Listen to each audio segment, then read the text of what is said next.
Over the last 4 years, our country has benefited from a presidential term filled with major accomplishments. President Donald Trump has repeatedly surprised the skeptics, confounded his critics, and delivered significant policy victories that have strengthened our country.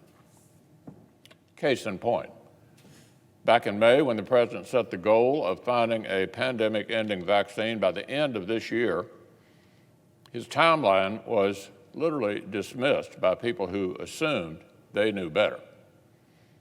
Here was one quote: "Trump promises coronavirus vaccine by the end of the year," scoffed one headline, but his own experts temper expectations. Fact check complained, another headline: "Coronavirus could come this year," Trump says. Experts say needs a miracle to be right, end quote. Well, with the genius of science, support from Congress, and the bold leadership of the Trump administration, that medical miracle arrived right on schedule. Americans on the front lines are receiving vaccinations as we speak. This episode offers a kind of microcosm of the last 4 years. On so many subjects, from economic prosperity to foreign policy to protecting American families, the skeptics doubted him. The critics derided him. But President Trump has delivered.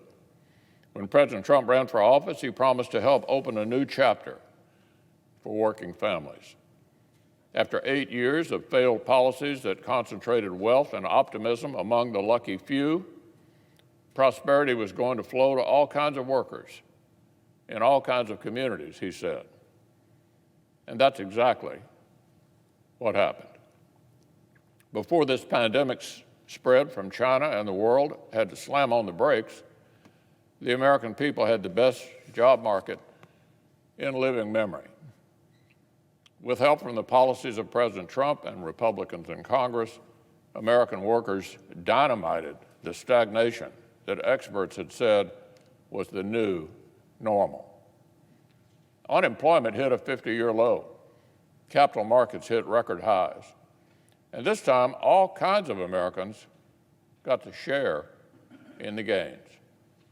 We saw earnings grow faster for workers than for managers, faster for the bottom 25 than for the top 25. This success was fueled in part by the policy leadership of President Trump. This administration pursued bold regulatory changes. Once-in-a-generation tax reform had eluded prior leaders. This president signed it into law in his first year. And together we repealed the worst part of Obamacare. The unfair individual mandate was zeroed out.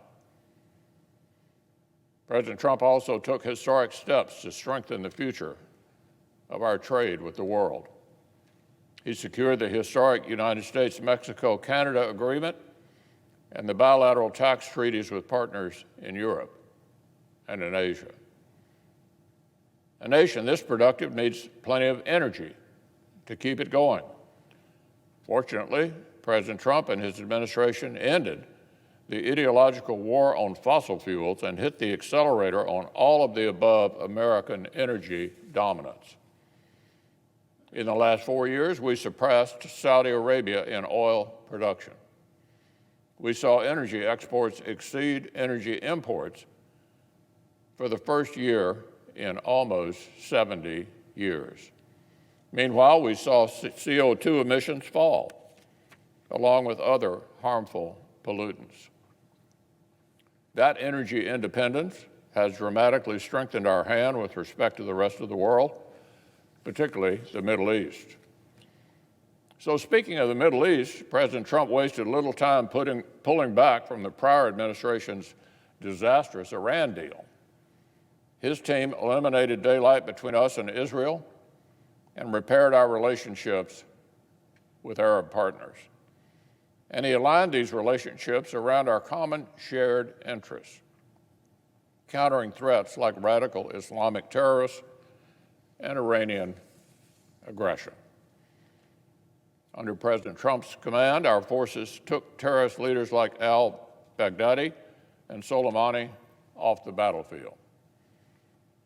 The physical caliphate that ISIS established on the previous president's watch was destroyed.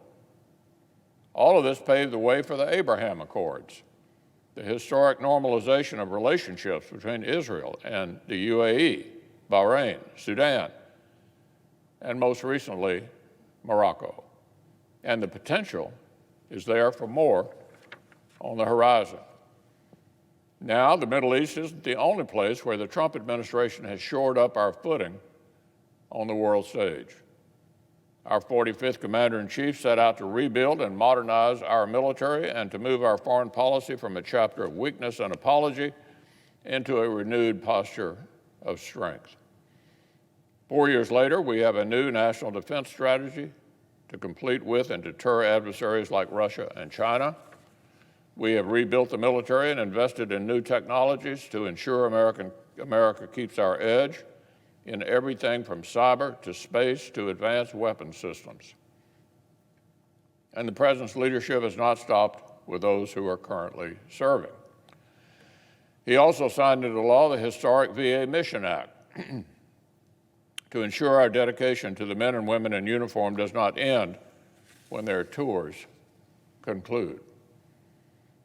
So clearly, Madam President, the list of American accomplishments since 2016 is nearly endless. There are the many miles of new protections on our southern border. At one point, apprehensions at the border hit their lowest level since the 1970s. Essential causes like religious liberty and the most vulnerable, the unborn, have had a champion in this administration instead of an adversary. There have been historic new steps to conserve our national treasures, like the Great American Outdoors Act. And perhaps most important of all, President Trump nominated and this Senate confirmed 3 outstanding Supreme Court justices, along with more than 220 more Article III federal judges. These are brilliant, young constitutionalists, men and women in lifetime appointments who will renew the judiciary for a generation.